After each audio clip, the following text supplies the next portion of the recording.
চেতনা, স্বাধীনতার চেতনাতে এই কথা লেখা ছিল না। চেতনা এমনই হয়েছে, শেষ পর্যন্ত জনগণের পাশে থাকতে পারেন নাই, পালিয়ে যেতে হয়েছে। চেতনা এমনই হয়েছে, বিচারের মুখোমুখি হওয়ার সৎ সাহসটি পর্যন্ত নাই। কাজেই শিক্ষা নেন বেগম খালেদা জিয়ার কাছ থেকে। উনি আপনারা প্রহসনের বিচার করেছেন, পালিয়ে যেতে পারতেন। উনি 17 সনে লন্ডন ছিলেন, ফেরত না আসলেও পারতেন। এসছেন, বিচারের মুখোমুখি আপনারা করেছেন, প্রহসনের বিচার করে ওনাকে জেল দিয়েছেন। আবার লোয়ার কোর্টের বিচারকে এই এনায়েতুর রহিমরা 5-এর 10 বানায় দিয়েছেন। আপনারা পৃথিবীতে কোনোদিন শুনেছেন হায়ার কোর্টে গেলে বিচার বেড়ে যায়? শুনেছেন কোনোদিন? আরে আওয়ামী লীগ মানে হচ্ছে বিচারহীনতার রাজনীতি। আওয়ামী লীগ মানুষের অধিকারে বিশ্বাস করে না। আওয়ামী লীগ বিশ্বাস করে আওয়ামী লীগের নেতা কর্মীদেরকে, ওই যে গরু মোটা তাজাকরণ প্রকল্প আছে না, আওয়ামী লীগের নেতা কর্মীদের মোটা তাজাকরণ প্রকল্পে বিশ্বাস করে আওয়ামী লীগ।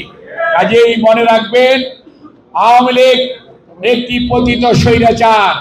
আওয়ামী লীগ এই দেশে বিশৃঙ্খলা সৃষ্টির পায়তারা করছে, যার জন্যই গার্মেন্টসে বিশৃঙ্খলা হয়, ঔষধ কোম্পানিতে বিশৃঙ্খলা হয়। আজকে কোন এই যে আমার এক ভাই বলল, কোন মন্দিরের লক্ষ লক্ষ মন্দির আছে, কোন একটা দুইটা প্রতিমার হাত নেই, নাই পাও নাই, এরকম একটা সৃষ্টি করে একটা সাম্প্রদায়িক বিশৃঙ্খলা সৃষ্টি করার চেষ্টা। সেই জন্যই আমাদের নেতা তারেক রহমানের নেতৃত্বে জাতীয়তাবাদী দলের নেতা কর্মীরা আপনাদের পাশে দাঁড়িয়েছে। শুধু বিরামপুরে তা নয়, সারা বাংলাদেশে। এবং প্রত্যেকটি পূজা মণ্ডপ বলেন, প্রত্যেকটি মন্দির বলেন, এবং প্রত্যেকটি উপাসনালয় বলেন, সেটা হিন্দুর হোক, মুসলমানের হোক, আর খ্রিস্টানের হোক, আর বৌদ্ধেরই হোক, সেইটির পাশে দাঁড়ানোর জন্য দল নেতা কর্মীদেরকে বলেছে। যার জন্যই দল আজকে আপনাদের পাশে দাঁড়িয়েছে। আপনাদের নিজস্ব কমিটি আছে, আমাদের লোকরাও থাকবে আপনাদের পাশে। আমাদের উদ্দেশ্য একটাই, শুধুমাত্র দুর্গা পূজা নয়, কালী পূজা বলেন, সরস্বতী বলেন, অন্য যে কোনো সেই ভাইফোঁটার প্রোগ্রাম বলেন, প্রত্যেকটার মধ্যেই আমাদের ঈদের জামাত বলেন আর আমাদের জুম্মার নামাজি বলেন, কেউ যাতে কোনো অবস্থাতেই ধর্মীয় বিশৃঙ্খলা সৃষ্টি করতে না পারে, সেই জন্যই আজকে আপনাদের সাথে আমাদের সরাসরি আলাপ আলোচনা। এবং আমরা বিশ্বাস করতে চাই, আপনার ভোট আপনি দিবেন, যাকে খুশি তাকে দিবেন, নির্বিঘ্নে দিবেন, নির্ভয়ে দিবেন। আমরা আপনাদের উপর কোনো ধরনের চাপ প্রয়োগ করার নীতিতে বিএনপি বিশ্বাস করে না। এবং বিএনপি মনে করে মানুষের মত প্রকাশের স্বাধীনতা থাকলে মানুষ তার বিচার করবে, বৃক্ষ তোমার নাম কি, ফলে পরিচয়। আমার নেতারা যদি ভালো কাজ করে আপনারা তাদেরকে ভালো বলবেন, এরা যদি খারাপ কাজ করে আপনারা আমাদেরকে খারাপ বলবেন।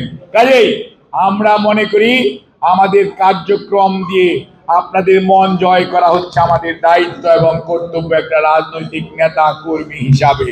কাজেই আমরা আপনাদের পাশে থেকে আপনাদের শাসক হওয়ার জন্য নয়, সেবক হওয়ার জন্য পাশে থাকতে চাই। আপনারা সেই সুযোগ আমাদেরকে, আমাদের দলের নেতা কর্মীদেরকে দিবেন। কেউ যদি বিশৃঙ্খলা করে, করতেই পারে, এই দেশে 18 কোটি মানুষ, একটা দুইটা দুষ্ট ছেলে পেলে থাকতেই পারে। কাজেই সেই দুষ্ট ছেলে পেলেকে শাসন করার দায়িত্ব মুরব্বীদের, এবং যারা যদি দল করে দলের নেতাদের শৃঙ্খলা ফেরত আনা, সেইটাও কিন্তু আপনাদের আমাদেরকে জানাতে হবে, অথবা সেই ছেলে বা মেয়েদের গার্জিয়ানকে বলতে হবে যে তাকে একটু সাবধানে চলাচল করা উচিত, অথবা শুধরানো দরকার। কাজেই আমাদের মনে রাখতে হবে, এই দেশটা আমাদের, এই দেশটা আপনার, এই দেশটা আমাদের সবার, এই দেশের নাগরিক আমরা সবাই, সম অধিকার আমাদের সবার। কাজেই আপনার ভোটে একটা, আমার ভোটে একটা। আপনি বলেন হরিজন, আরে বাবা, হরিজনেরও ভোটও তো একটাই, তার কি অর্ধেকটা ভোট? আমার কি 10টা ভোট? নো, আমারও একটা ভোট। কাজেই কোনো অবস্থাতেই মানুষকে ছোট করে দেখার চেষ্টা করা যাবে না। মানুষ তার বড় পরিচয়, সে একজন মানুষ। প্রথম পরিচয় হচ্ছে আমি একজন মানুষ, তারপরে হচ্ছে অন্য পরিচয়। কাজেই আমরা যারা নিজেদেরকে সমাজের একটু ভালো লোক বলি অথবা নিজেদেরকে নেতৃত্ব দেওয়ার দাবিদার বলি, আমাদের আচরণও হইতে হবে ঠিক একই মতো ভাবে, যাতে আমরা আচরণ থেকে অন্য মানুষ শিখতে পারে। এবং আমি আপনাদের সবাইকে, বিশেষ করে আজকে যারা এই 35টা পূজা মণ্ডপের ভাইয়েরা এবং নেতারা যারা এসছেন, সেই পূজারীরা, আপনাদেরকে আমি ধন্যবাদ জানাই, কৃতজ্ঞতা জানাই। আমাদের দলের চেয়ারম্যান, ভারপ্রাপ্ত চেয়ারম্যান অর্থাৎ বেগম খালেদা জিয়া এবং তারেক রহমানের পক্ষ থেকে যে আপনারা আমাদের আহ্বানে, নেতাদের আহ্বানে সাড়া দিয়ে আপনারা এসছেন, অনেকক্ষণ যাবৎ কিছু মুখে না দিয়ে বসে আছেন এবং এই যে আমাদের ডাকে সাড়া দিয়েছেন, সেজন্য আমরা কৃতজ্ঞ।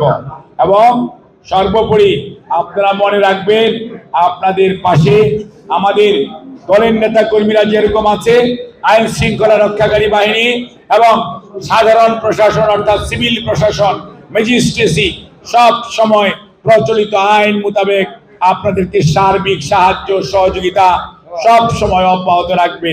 কোনো অবস্থাতেই ভয়ে ভীত হয়ে অথবা গুজবে কান দিয়ে উতলা হওয়ার দরকার নেই। বাস্তবে হচ্ছে এই দেশ আপনার, এই দেশ আমার, এই দেশ থেকে কোথাও যাওয়ার দরকার নাই। এখানে থেকেই সমস্যার সমাধান করতে হবে এবং সবাই মিলিতভাবে সমাধান করতে হবে। প্রয়োজনে অন্যায়কারী ষড়যন্ত্রকারীকে আইডেন্টিফাই করে সামগ্রিকভাবে সম্মিলিতভাবে প্রতিরোধ করতে হবে।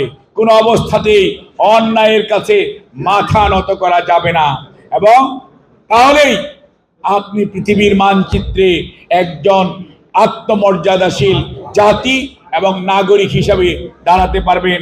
আপনাদের সবাইকে অনেক অনেক ধন্যবাদ। আল্লাহ হাফেজ। বাংলাদেশ জিন্দাবাদ। বাংলাদেশ জাতীয়তাবাদী দল।